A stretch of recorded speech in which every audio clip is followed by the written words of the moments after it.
and there are situations that go beyond like just plain skills, right? But I think the dynamic of how this coaching staff was wired.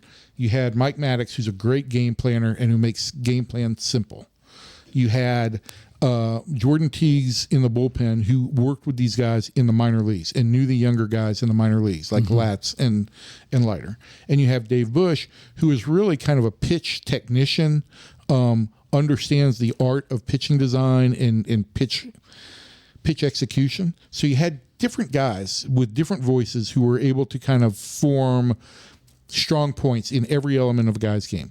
You had Evaldi, and then you had DeGrom there, who he also watched. And, nobody's got Jacob's absolute talent, but I think all those circumstances made for the whole idea of it takes a village to help this guy grow. And I really think that by the end of the season, he really is in a position to become a star pitcher in 26.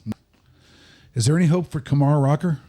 I think so. I mean, I think the Rangers would like to see Kumar follow the similar path that Jack did. Everybody would like to see that. But I think Kumar had some trouble with some secondary pitches.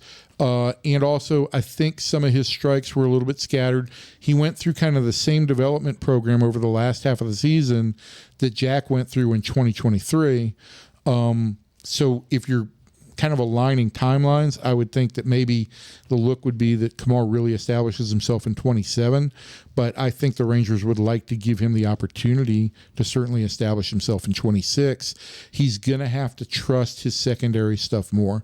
I just think that too much of his stuff looked all on the same plane and was all about the same speed. Are they going to have patience with him? I think so. I mean, I think they're going to have patience.